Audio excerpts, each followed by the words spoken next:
Dr. Dan Brown, welcome to Shrink Wrap Radio. It's a pleasure to be here. Well, I feel really honored to meet you. We have a mutual student slash friend from years ago that has brought us together, Dr. Ron Alexander, who suggested that we speak. And so I'm happy to have this opportunity to discuss your work on attachment and trauma. And I know you have a lot of areas of expertise, and among them is your work on attachment and trauma, and also a program that you've developed to treat attachment disturbances in adults. And so those are the main areas I'd like us to focus on in our conversation today. And let me ask you, how did you first become interested in attachment and trauma? Well, I became interested in trauma in 1978, and there was somebody who took a 3-day hypnosis course. She was a social worker by the name of Sarah Haley. She was one of the 3 founding members of the International Society of the Study of Traumatic Stress. And she took this hypnosis course, and she was taken by the effectiveness of hypnosis, and we made a trade. And the trade was that I would teach her hypnosis in exchange for what she would teach me about trauma. And so we supervised each other's work, and she sent me a lot of cases about trauma, and it was trial by fire because the cases that she sent me originally were kids in Operation Phoenix who were trained to be little killing machines to kill an entire village by hand at night. Oh my goodness. And that was my first exposure to trauma. And I worked with her for about 10 years. Then she developed a rapidly metastasizing breast cancer and died quickly. And I promised her on a deathbed that I would carry on the trauma field for her, and made a personal promise. So beyond that connection, was there anything in your personal history that drew you to these topics? I had been in 4 years of twice-a-week hypnotherapy with a male therapist. And then I had done 9 weeks on the couch 4 times a week with an analyst, a female analyst. Oh my goodness. And yeah. I got a lot of work out of the therapy, but in those days, which was the 1960s and 70s, none of the therapists knew anything about attachment. So I think what changed me the most is when my mother was in her late 80s and early 90s, and she had 4 heart surgeries, and I took care of her when she recovered from the hospital. I brought her into my home and took care of her 4 times. And I treated her as an attachment figure that I always needed. And that was a very powerful thing. It freed us both up. So wonderful. Wow. Needed the relationship. And that's when I started getting interested personally in the power of working on attachment across generations. Yeah. Well, I must say, you strike me as somebody who, when you get into something, you really dive into and grab hold of it. And you've done that in a number of areas in your life. Back in 2016, you published an article titled "The Orphanage Study," and one of your colleagues sent me a copy of that on attachment and complex trauma. And first of all, what do you mean by complex trauma? Well, what evolved in the field was a distinction between simple versus complex trauma, or what's now called type 1, type 2 trauma. Type 1 or simple trauma is usually circumscribed to access 1 conditions like post-traumatic stress disorder, anxiety conditions, depression, somatoform conditions. Those are the effects of single incident trauma or short repeated single instance of the same trauma. But then there's another type of traumatization called complex trauma, that in addition to all those access 1 conditions, in addition to that, most people with complex trauma have a mixed or borderline personality disorder diagnosis, an access 2 diagnosis.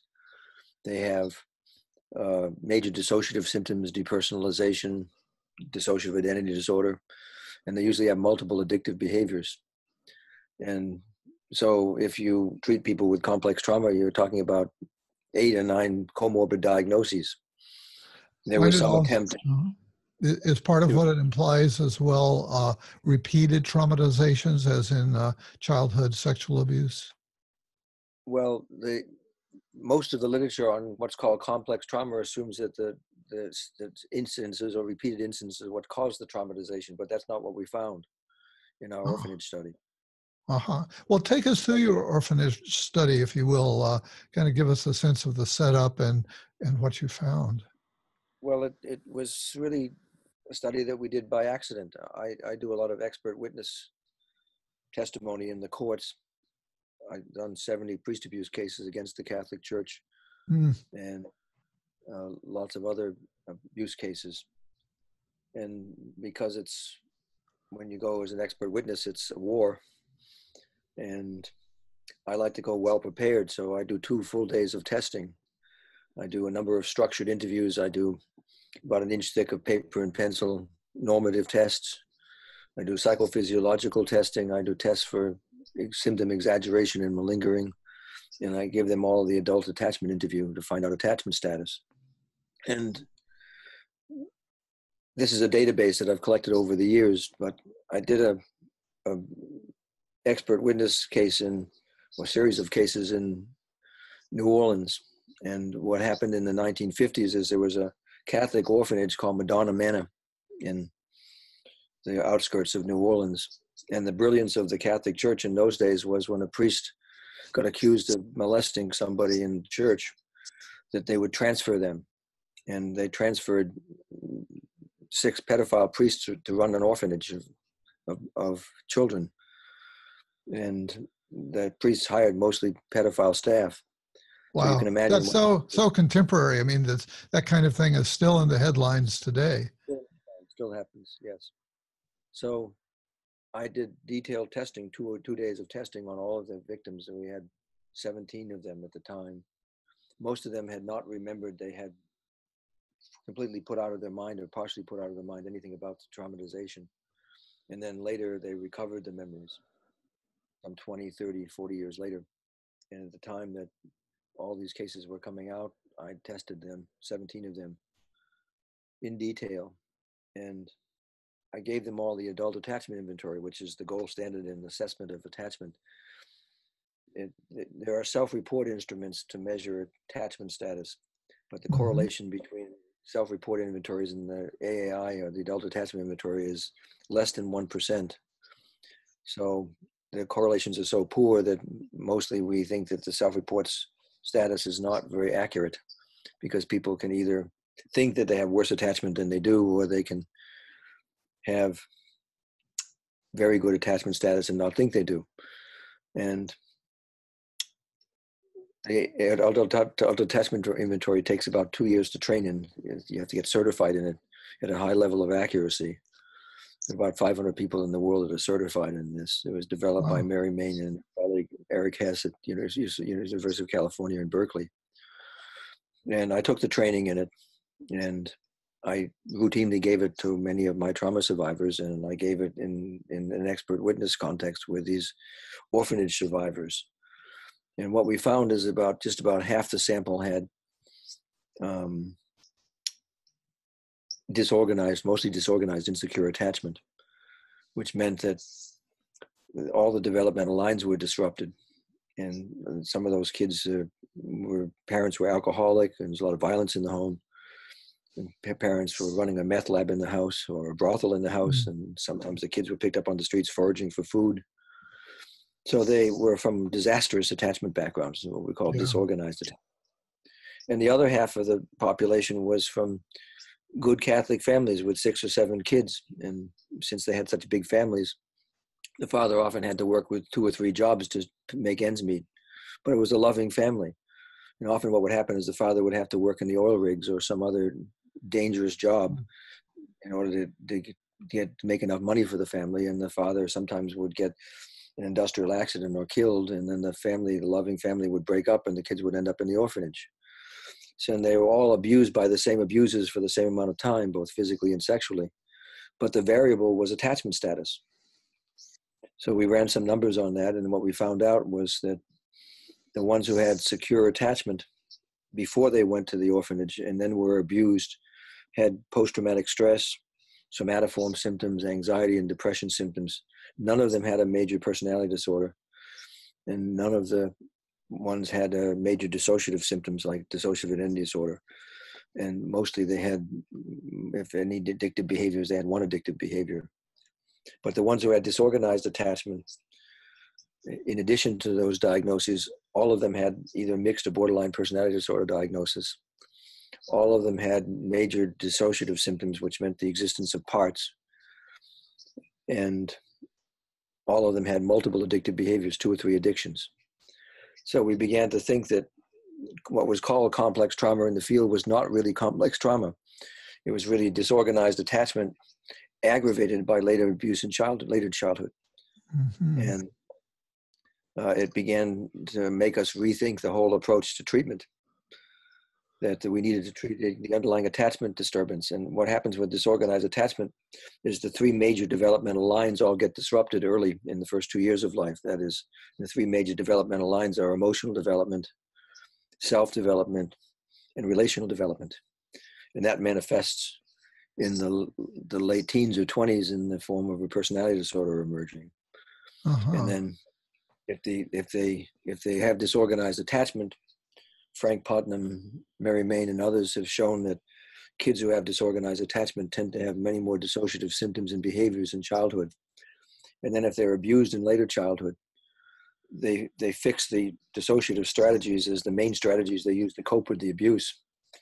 And that fixes that as the primary strategy. So later in adolescence or adulthood, they'll develop major dissociative symptoms like a depersonalization disorder or full dissociative identity disorder. So dissociative identity disorder is really the double whammy. It's disorganized attachment aggravated by later abuse, which causes them to overuse the dissociative strategies as the main strategy to cope with the abuse. Yeah, you mentioned that sometimes the memories didn't emerge until later in life. And hasn't that been a big debate in psychology, is whether or not traumatic memories can be repressed, and lots of court cases around those sorts of issues. Yes, I've been an expert witness in many cases on what are called Daubert hearings, where you have to prove the scientific evidence that is such a thing as dissociative amnesia, as it's called, rather than repressed memories. I've been involved in a number of those cases, and we began in the last 10 years to win most of those cases for 2 reasons. One is because the science is developed.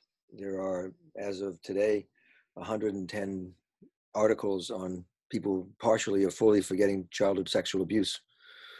In other words, the science has really responded. In every one of those studies, there's some percentage of people who don't remember, not a great percentage, but some percentage of people who don't remember childhood sexual abuse.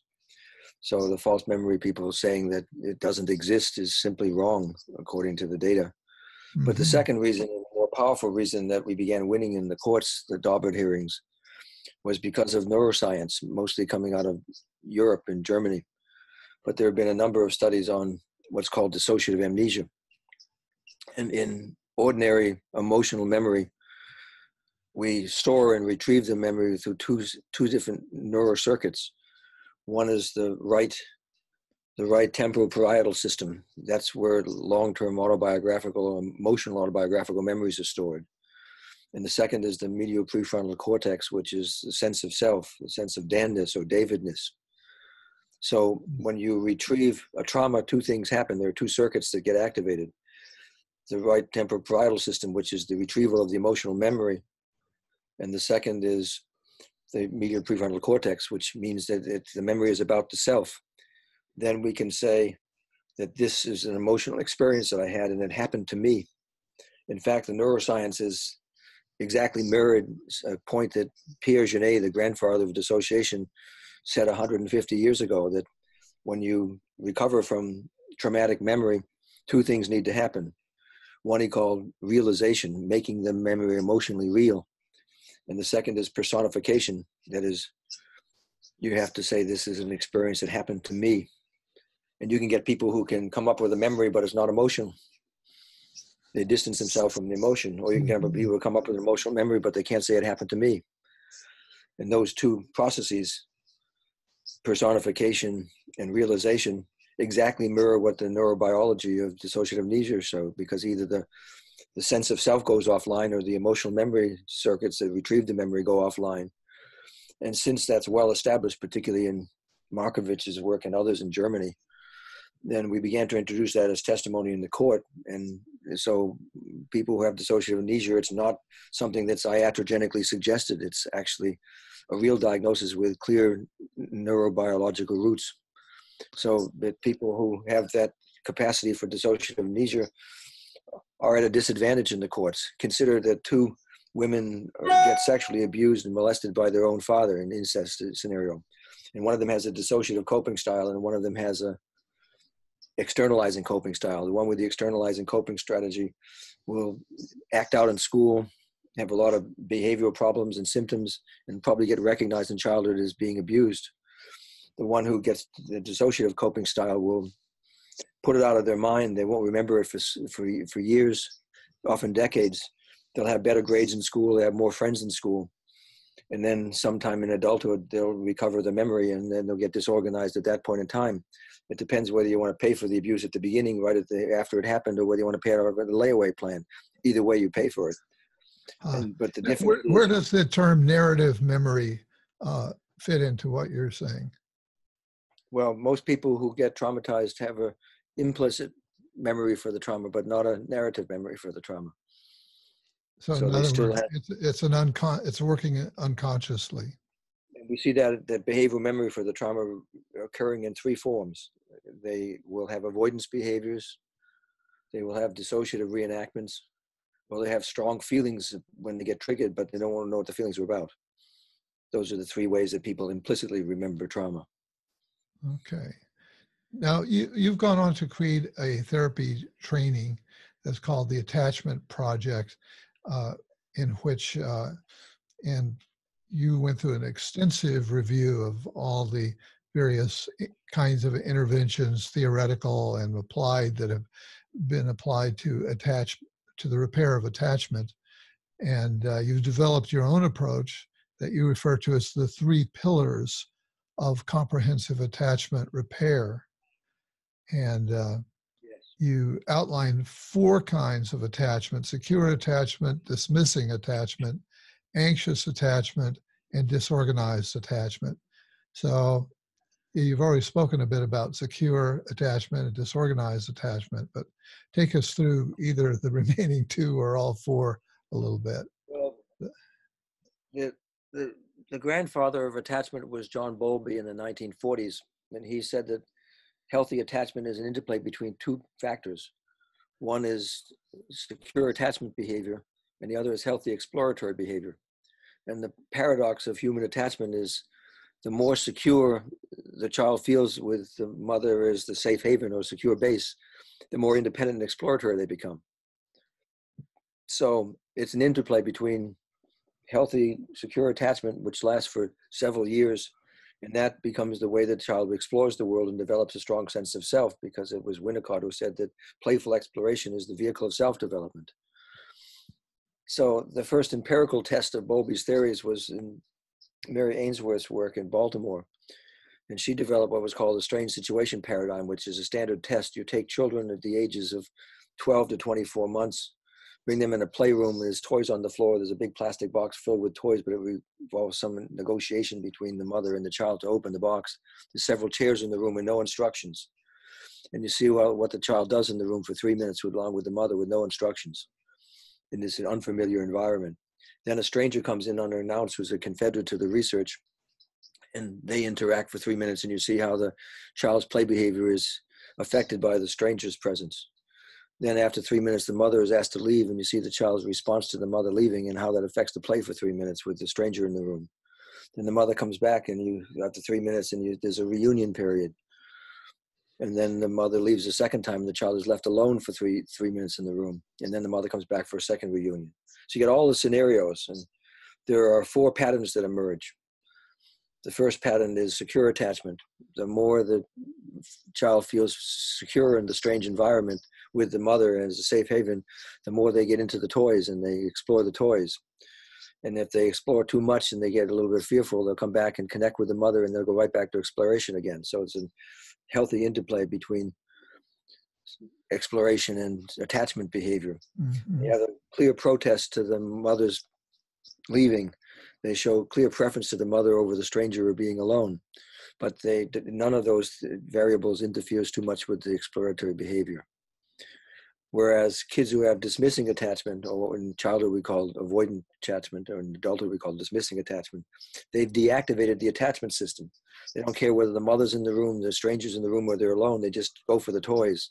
They often get really frustrated and can't play easily. But they're very pseudo-independent. Kids who have anxious preoccupied attachment, or we call it resistant attachment in kids, and anxious preoccupied attachment in adults, do the opposite. They have deactivated the exploratory system, so they got a very clingy and attachment behavior. They cling to the mother in the strange environment. They can't explore the playroom, and when the mother leaves, they basically get unconsolable and can't play after that. They get too clingy. And then disorganized attached kids do both. They deactivate the attachment system and the exploratory system. Now, in the original classification by Murray Ainsworth, there are three systems. There are three classification systems: secure, insecure, anxious preoccupied, and insecure dismissing. And there's about 12% of the people who weren't classified. And 10 years later, Mary Main asked for that data, and she reanalyzed it and came up with a fourth category called disorganized attachment. And we now know, years later, that the ones with disorganized attachment are going to have the greatest psychopathology in adult life, as we found out in our orphanage study. The ones who have disorganized attachment accounts for most of the variants of adult psychopathology. So we want to give some special care to treating of disorganized attachment. These attachment patterns are well set up by 18 to 24 months. They don't change much after that. Wow. 75% of people who have insecure dismissing attachment will be dismissing in adolescence and adulthood. 75% of those who have anxious preoccupied attachment in childhood will have the same as adulthood, same with dismissing attachment. So, but there are some people, some children that we've studied over time in this field who develop what's called earned security. That was a term put forth by Mary Main, who was my teacher. And some people will have a grandfather or an uncle or an aunt who was a good attachment figure or a teacher in school, and they remap the attachment. So they end up with secure attachment, where otherwise they would expect them to have one of the three varieties of insecure attachment. Yeah. So that would also suggest that I'm thinking of therapy now, or the kinds of interventions that you've been developing, that there is a way to, it's possible to remediate or reprogram, if you will, the attachment style. Is that right? Yes.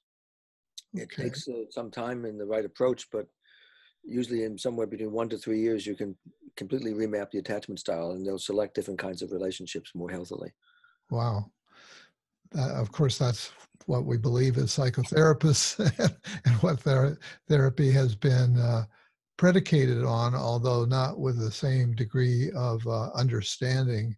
We're finding that we're getting complex trauma patients better in 3 years by focusing on the disorganized attachment and not focusing on the trauma. Trouble with focusing on the trauma, if you just process trauma with complex trauma patients, they get more incoherent of mind. So they get more disorganized by processing the trauma. So the phase-oriented trauma treatment, which is the standard in treating trauma, doesn't work for people with complex trauma. You have to treat the disorganized attachment first. Now, in your treatment model, you outline 3 pillars, as you call them. And pillar 1 is called the ideal parent figure, or IPF protocol. Pillar 2 is the fostering a range of metacognitive skills. Pillar 3 is focusing collaborative nonverbal and collaborative nonverbal and verbal behavior.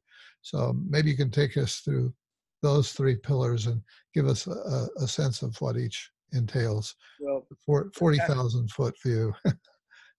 Attachment behavior begins in the first days of life with the child's recognition of the caregiver and reaching out to the caregiver. But what the fundamental thing from a developmental perspective is not attachment behavior.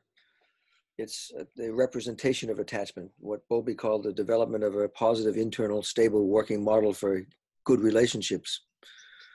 So most of the treatments that were available in the 1980s and 1990s on attachment are under the presumption that what the therapist should do is be a good attachment figure for the patient. that's a bit of a trap, because the times that we're not good attachment figures, that causes a significant rupture in the therapeutic alliance. And it's hard to repair it. But I think it's a misunderstanding of the way attachment works. Good attachment means that the child has repeatedly had good enough experiences, and during the second year of life, it's no accident attachment representations start at about 18 to 24 months, because 10 to 20 months, 24 months is when representational thinking develops. So what's necessary for human development is not attachment behavior by the parent, but how the child represents it, the working model that develops. So we began to think about that we could change the internal working model and remap it. Actually, it's an idea that I got from my 48 years in Tibetan Buddhism. But in Buddhism, the Abhidharma was their theory of mind. They say that the methods to work with negative states of mind and the methods to work with positive states of mind complement each other, but they're not reducible to each other. Most of Western psychology deals with negative states of mind. And if you use those methods effectively, you should reasonably expect a relative reduction of, or the absence of negative states. But the absence of a negative is not a positive.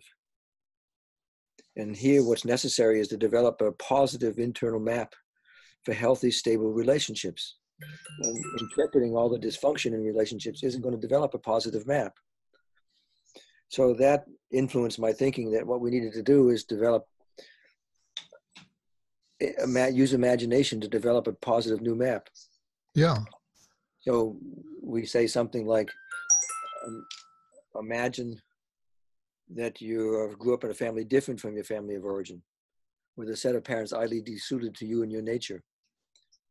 And imagine them providing you with a sense of absolute security in the attachment relationship. And then they, in an open-ended suggestion like that, have them imagine what an ideal situation would, and how the parents would be with them in an ideal situation. And then we flesh it out from there. There are 5 major functions of attachment: safety and protection. Imagine ideal parent figures providing you with an absolute sense of safety and protection. The second is attunement.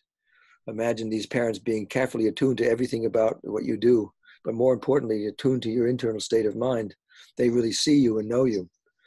Imagine parent figures who can soothe you when you're emotionally upset. The third function of attachment. The fourth major function of attachment is what we call expressed delight. Imagine these parents being openly expressive of everything, that their joy in everything you do, but more importantly, their joy and delight in your being, because expressed delight is the source of healthy self-esteem. That one sort of really impacted me for some reason, probably something to do with my own attachment history. I don't know, but that idea of expressing delight is an interesting and powerful idea. Joe Sandler at the Hempstead Clinic in London, and he says that in terms of self-esteem is the linkage, the developmental linkage of positive emotions to the self-representation. That's a developmental achievement. Now, what causes the child to associate positivity to the sense of self is the parents expressively being positive about the child and delighted in everything the child does. Yeah. And if that doesn't happen, when you evoke your sense of self, you evoke the sense of self against the backdrop of no feeling, which means that there's something fundamentally wrong and you can't pin it down what it is. We call that narcissism in the West. Or you evoke the sense of self against the backdrop of negative feelings. We call that depression. But what you can't do is evoke the sense of self against the backdrop of positive feelings. That's what's missing, because it never happened. And the reason why narcissism and self-esteem, chronic self-esteem failure is such a problem in the West is because parents are too busy. They involve themselves in the job of parenting, but not the joy of parenting. And that's why I think it's a failure in Western society. Yeah, right now I'm aware of how many parents are looking at a screen of a cell phone instead of looking at their child and reflecting, something back to the child, and just walking around in the world. You see that so much. If you grew up with anxious preoccupation, there are several predictors in the research of what causes anxious preoccupation. Mary Main said it was that they get over-involved in being responsible for the mother's state of mind.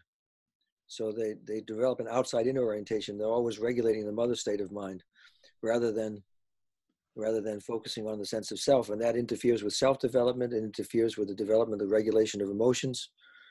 And it makes them chronic caretakers of other people's states. Mm-hmm. It turns out that in some of the original Mary Ainsworth data, one of the best predictors at the home visits, not in the lab where they did the strange situation paradigm, but the best predictor of who became anxious preoccupied were kids who were the mother of multitasking. She would put the mother on her hip and cook dinner and watch TV with the kid, or clean the house with the kid on their hip. But that's not really tuning to the child. That's doing what you're doing and getting the child to attend to your behaviors. And that kind of multitasking is one of the roots of involvement in the mother's state of mind and training the child to have anxious preoccupied attachment. Interesting. Okay, so you've have taken us, I think, through the ideal parent figure protocol of imagining. You do that many times. Every Yeah. time you keep shaping it in a different way, and after a while you individualize it to the client. If you do that once a week, and we do therapy once a week or once every other week, but we also put it on their iPhone now or their mobile device and have them listen to the tape each day so they can practice during the week. Yeah. And I have the impression that at least some of the time you use hypnosis as part of that.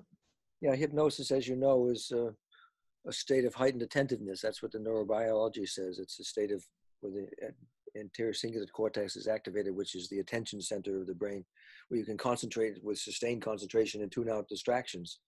So it's not the approach to treatment, it's the medium of treatment. It's easier to do this in a less distracted state with more sustained focus. That's why we use hypnosis. But you can do it without hypnosis just by having them close their eyes and relax.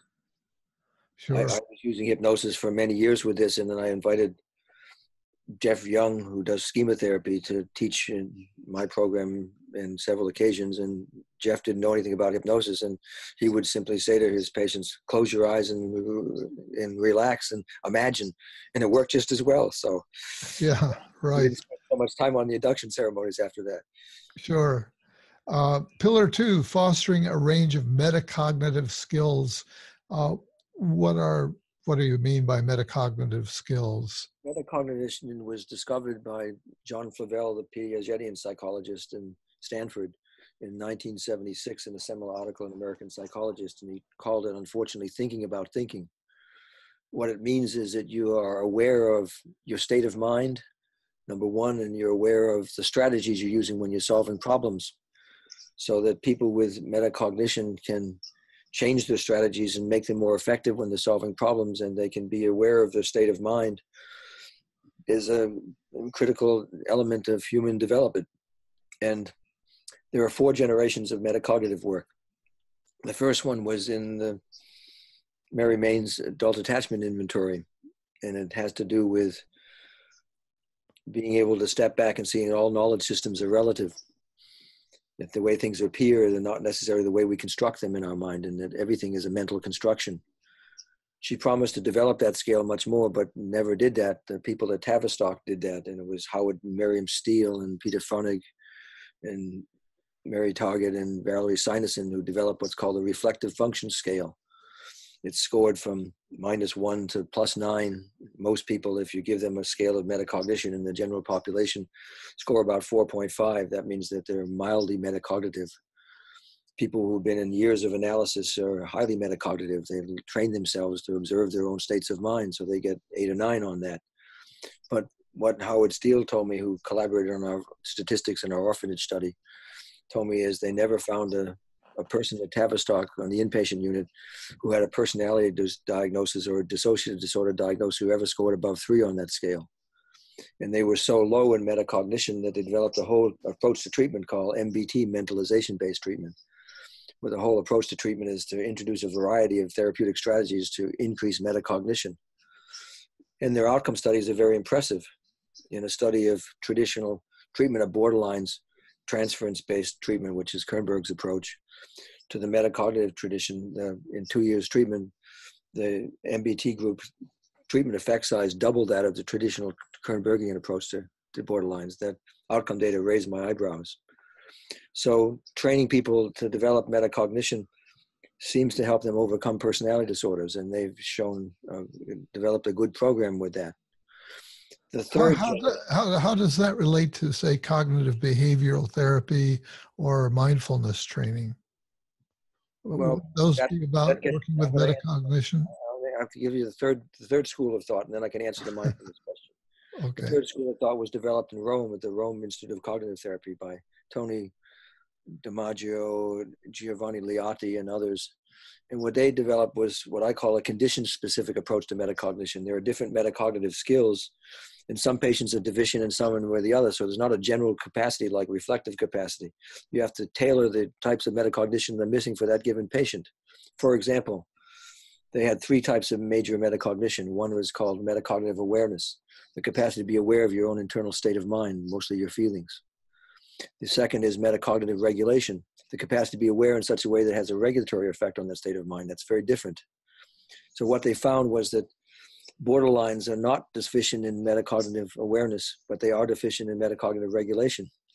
They're very much aware of their feelings and the feelings of others. So, but they can't regulate the feelings. And narcissists are the exact opposite. Narcissists have good capacity for metacognitive regulation. They can dampen their feelings, and they're not aware of other people's feelings very much.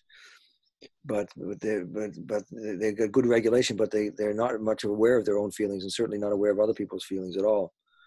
So what they suggested in their research was that one needs to be much more specific about training metacognitive awareness for borderlines and metacognitive regulation for borderlines and metacognitive awareness for narcissists. And not all the treatments are the same. They developed a third method, which was more important, called metacognitive integration or organization. If I say to you on a 1 to 10 scale, 1 being completely disorganized and 10 being completely organized, and the other number is somewhere in between, give me a number right now that tells me your state of mind. And if I do that with a borderline patient or a dissociative patient, like people with DID, and ask them, and they'll tell me that, I do that 6 or 7 times in an hour, and I do that every hour 6 or 7 times. 6 months later, they have remarkable coherence of mind. I can shape their metacognition in such a way that it has this effect on coherence of mind. Mm-hmm. So that was the third generation of approach. And the trouble with mindfulness, which Marsha Linehan put together in DBT, dialectical behavioral therapy, it represented her own interest in mindfulness, but to say that borderlines are not aware of their own state of mind is too simple, because it's somewhat refuted by the Rome research that shows that you have to do it in a certain way. You have to be aware of your state of mind in a way that has a regulatory effect on it, not just be aware of it. It's too simple. So you can be much more precise than that. And the fourth generation of metacognition was the work of all the people like Hommins and Richards and Ken Wilber and others who focused on adult metacognitive development and cognitive development, that Piaget's model of intelligence stops at adolescence. If we think that cognition and intelligence stops growing in adolescence, we're in trouble as a species. And some people mapped out 7 post-formal stages of cognitive development. The trouble with the Tavistock approach and even the Rome approach to metacognition is all based on childhood forms of cognition and metacognition. So we began to review all the adult forms, and most of it has to do with taking wider perspectives. So when borderlines get out of themselves, or dissociative patients get out of themselves, and it can take increasingly larger context and perspective, then it has an organizing effect on the mind. So we began to shift to these post-formal ways of teaching metacognition and map out the types of metacognition and introducing that in the treatment because it was more efficient. It was working much better. So that was the second pillar, training a variety of metacognitive skills, particularly post-formal metacognitive skills. And the third approach was something I learned from the Rome group, from Giovanni Liatti. He talks about collaborative behavior. I went to Rome to study with him. He died this last year, so I owe him a debt to developing that pillar of our treatment from what I learned from him. And he introduced me to the social anthropologist Michael Tomasello's work. And Michael Tomasello spent 10 years in a primate lab studying collaborative behavior in chimpanzees and silverback apes. And he found that apes will collaborate around getting food in limited ways, but they won't collaborate around sharing the food. But what the huge evolutionary leap is for humans is humans will collaborate on abstract projects. They'll develop teams and work on abstract goals together. So that the argument by Tomasello is that the human species, from an evolutionary point of view, is inherently collaborative. But then he began to look at children who had insecure attachment compared to people who had secure attachment in preschool behavior. And what he found is that securely attached kids are naturally collaborative. They share their toys. They're sensitive to other kids who are upset in the classroom. They reach out to the other kids. But kids who are insecure, that kids who are avoidant or resistant or anxious, preoccupied or disorganized, they take the collaborative systems offline already in preschool. So that basically they're going to grow up to be borderline or have complex trauma or grow up to have major dissociative disorders. And they've learned to be non-collaborative. So you have to teach them how to be collaborative, both verbally and non-verbally. So a dismissing adult in therapy won't look at you. They won't make eye contact. They won't cue you that they're engaged in a conversation. So we take the time to educate them, to give them feedback about that in a non-critical way so they can shape themselves and live in the human world. Yeah. And people with anxious, preoccupied attachment can't take turns. They'll just talk over you and keep talking over you. And you have to slow them down and say, wait a minute, you got to pause here and take turns in the conversation and teach them how to do that. So we found that if we taught them a variety of collaborative and non-collaborative behaviors that had affected the treatment frame, that they settled into treatment much nicer. Nobody ever talked to them about developing this kind of feedback and showing them how to be team players. And what I learned from Liotti is he talks about the collaborative system as being different from the attachment system. They're separate systems. And what he showed me was that if you have somebody who has a therapeutic rupture, he said you can't repair that rupture in the bounds of collaboration. So if you make an insensitive comment in therapy and you have a rupture with your complex trauma patient or your borderline patient and you can't repair it, the more empathic you are, the worse it gets. It doesn't repair the system. But if you step out of the collaborative system and stop trying to be empathic and focus on feelings and say, let's look at this as a team together.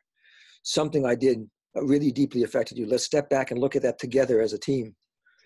Then they start working in the collaborative system and it repairs the attachment system.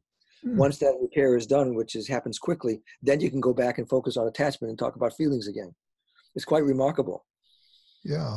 So we know that having an emotional experience is important, an important part of the repair experience.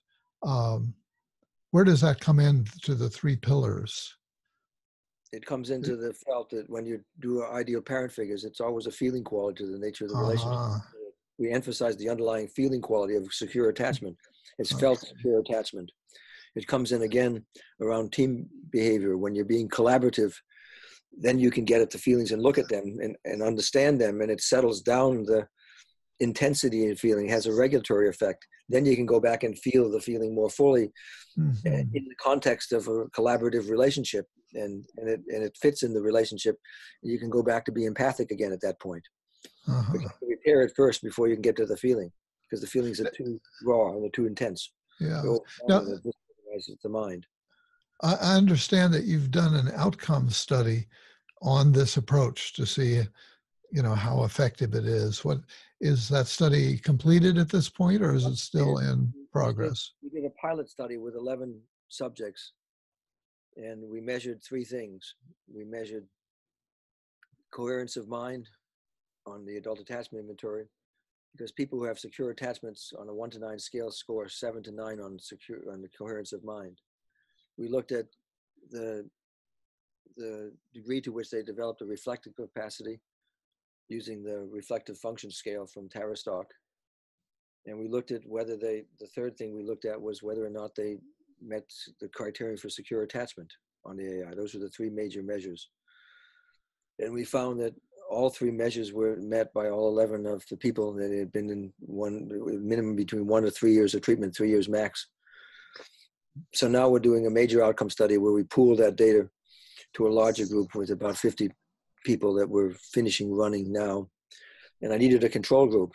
So I linked up with George Haas in Los Angeles, who's taking his second training in the AAI right now. He's just finishing it with Mary Main.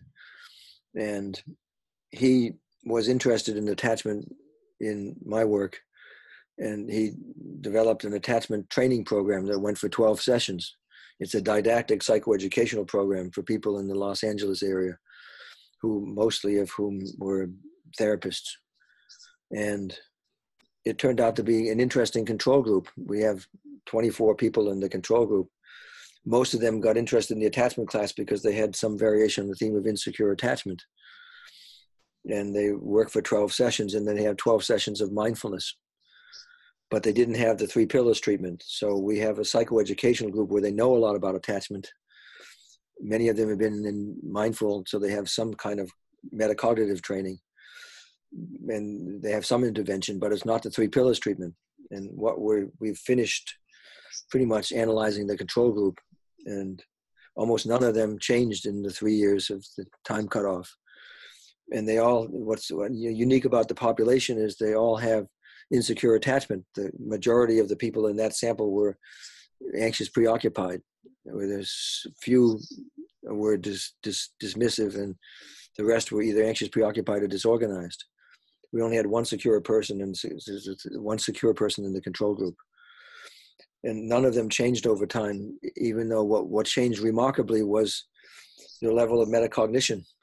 But they still were insecure attached and didn't change their attachment status, and they didn't become more collaborative. So what it suggests is that the ideal parent figures is a necessary point to change the representational map. You can do other kinds of psychotherapy and get insight, but the insight alone doesn't change attachment status. So what we're finding is with the 3 pillars, because of the emphasis on the primary pillar, which is the ideal parent figures, by reworking a positive map for attachment until it's stable and they operate out of that map, then they have a different map and they just select relationships differently on that positive model, and it works. So what it suggests is that insight alone psychotherapy isn't enough. You need to change the attachment representation, which is what Bowlby said way back in the 1940s when he pioneered this work. Yeah. So I'm thinking of Milton Erickson, since hypnosis has been an area of interest for both of us. And I'm wondering how his effectiveness in working with people maps to what you've been talking about. I feel like there's a connection, an important connection there somehow. Well, as you know, Milton was a master, and no one could do what Milton did. Yeah, right. What he did was he just had a remarkable ability to see what nobody else could see, because his disability was such that he mostly observed people in life very carefully. And he developed this capacity to really see what people needed and to respond on that way. So in that sense, he was seeing into the nature of their needs in a deep way. Most people who were treated by him felt deeply seen, and he was always seemed to get the right approach. Oh, fascinating. Well, what if people want, a certain number of therapists will see and hear this interview. What if they're interested in finding out more, getting training in this approach? Because clearly, pardon, 2 layers, 2 levels? 2 levels of training. One is that if they wanted to learn about attachment as an approach, there's basically a 2 to 3 day workshop that we have online now. It's in a site called the Attachment Project. And on the Attachment Project, it goes through the 4 types of attachment and gives the protocols, the 3 pillars protocols. It tells what to do with the ideal parent figures and how to use them over time. It gives an overview of attachment and the effects of attachment, and the clinical manifestations of attachment, the treatment approaches, what the rationale for the 3 pillars treatment. But the value of that particular site is that rather than developing just a general approach to attachment called the 3 pillars, took us 20 years to do this. We developed separate approaches for each of the 3 types of insecure attachment. So there's one approach for dismissing attachment, there's another approach for anxious preoccupied attachment, and there's a third approach quite different for disorganized attachment. So the course has both the assessment on it and the treatments, and you can get continuing education credits for that. If you want to take a 2 or 3 day workshop, you can get all that online now. However, there's a number of people who want to get certified, and we're developing a model. We haven't quite finished it yet. That will involve 3 levels of certification. The first will be this class that you take online. The second will be a core study group that meets maybe once a month, where people are actually supervised by somebody that we've trained in your local area or online on Zoom or something like that. that can review cases with you as you actually practice this stuff. And then the third level of certification will be a masterclass with either myself or my co-authors on the book, where we review and make sure that it meets the standards of treatment integrity, that what you're actually doing is what we think it should be doing. You get the 3 pillars of treatment to work, and then you get certified in it. So that's the model that we're trying to develop, and it will all be on this attachment project site. Okay. Now, I want to come back to trauma because do you see this as, where do you see this in relationship to the massive problem of trauma in our society? I divide trauma into type 1 and type 2, or simple and complex trauma. Simple trauma you can handle with some sort of cognitive behavioral exposure treatment. So whether you do classical CBT for trauma like Edmund Forward's treatments, or EMDR, or whether you do what I like is comprehensive exposure treatment and working with beliefs, which is Patty Riesick's cognitive processing therapy. Those are the models for simple traumatization. The trouble with phase-oriented trauma treatment for more complex trauma is that if you have somebody with disorganized attachment, it doesn't work. They get more disorganized the more you try and process the trauma. So you have to do the treatment of the disorganized attachment first, and then whether you need to address the traumatization will come later. But the standard treatment for trauma is phase-oriented trauma treatment. I reviewed that in my book, Memory, Trauma, Treatment, and Law, in some detail, some 10 years ago, as the standard in the field, but we've made several exceptions to that. It doesn't work with people with disorganized attachment. You have to do the attachment work first. It doesn't work with people who are victims of sadistic sexual abuse, because with people who are victims of other kinds of sexual abuse, the offender will minimize what they do because they have an addiction. So they're not interested in the state of mind of the victim, and therefore validating their memories is part of the treatment. But with a victim of sadistic sexual abuse, sadistic sexual abuse isn't about sex; it's about power and domination. Mm-hmm. So it's often accompanied by degradation, verbal degradation, physical violence, and they pride themselves on knowing the mind of their victims and taking over the mind of their victims. So what happens with victims of sadistic sexual abuse is they start with phase-oriented trauma treatment, they feel safe, and then they start to work on the memory processing after they feel safe, and they develop some stabilization skills. And then when they start to get to the processing of the trauma, they back off from the treatment, because to be known is to be taken over. So you have to switch out of phase-oriented trauma treatment to good old transference-based work.